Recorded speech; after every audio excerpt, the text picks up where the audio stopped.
Guys, ഇന്നത്തെ video വന്നിട്ട് നമ്മൾ ദ ബർഗർ കിച്ചണിൽ പോയിട്ടുള്ള ഒരു വീഡിയോ ആണ്. എന്നോട് ഒരുപാട് പേര് റെക്കമെൻഡ് ചെയ്ത ഒരു ബർഗർ പ്ലേസ് ആണ് കേട്ടോ ദ ബർഗർ കിച്ചൺ, നമ്മുടെ കുറവങ്കോണത്തുള്ള ഈ ഒരു പ്ലേസ്. അപ്പം ഞങ്ങൾ വിചാരിച്ചെങ്കിൽ പിന്നെ എന്തായാലും ഒന്ന് ട്രൈ ചെയ്ത് നോക്കാമെന്ന്. അപ്പം ഞങ്ങൾ അവരുടെ അടുത്ത് തന്നെ, ഇപ്പം ഞാൻ പ്രിഫർ ചെയ്തത് ഫ്രൈഡ് ചിക്കൻ ബർഗറാണ്. അതുകൊണ്ട് ഞാൻ ചോദിച്ചു അല്ലെ ഏറ്റവും നിങ്ങളുടെ ബെസ്റ്റ് സെല്ലർ ഏതാണെന്ന് പറഞ്ഞപ്പോൾ ഹംറ്റി ഡംറ്റി ആണെന്ന് പറഞ്ഞു. അങ്ങനെ ഞാനത് ഓർഡർ ചെയ്തു. എൻ്റെ ബാല് ഓർഡർ ചെയ്തത് 1/4 പൗണ്ട് ബർഗർ എന്ന് പറഞ്ഞിട്ടുള്ള അതിൻ്റെ classic ബർഗറായിരുന്നു.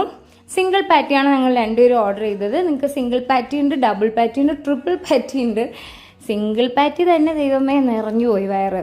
And taste vice I really liked it. ഇതൊരു എന്താ പറയുക, നമ്മുടെ ഒരു ഗോർമേ ബർഗർ എന്നൊക്കെ പറയുമ്പോഴത്തെ നല്ല ബ്രോയിഷ് ബണ്ണിൽ അവർ തന്നെ അവരുടെ ഇൻഹൗസ് ബണ്ണും എല്ലാം കൂടെ സോസും കോൾസ്ലോ എല്ലാം കൂടെ ആഡ് ചെയ്തിട്ട് ഒരു നല്ലൊരു ടേസ്റ്റുള്ള ബർഗറായിരുന്നു. I would rate it like an 8.5 out of 10. നല്ല ഇഷ്ടപ്പെട്ടു എനിക്ക് ബർഗർ. പിന്നെ ഞാൻ അവരുടെ ന്യൂട്ടെല്ല ഷേക്കും കുടിച്ചായിരുന്നു കേട്ടോ, അതും നല്ലതായിരുന്നു. ഐസ്ക്രീമിൻ്റെ ടേസ്റ്റ് ഓവർ പവറിങ് ആയിരുന്നു. ഇതാണ് നമ്മുടെ total bill: 2 burger, kombucha and Nutella shake.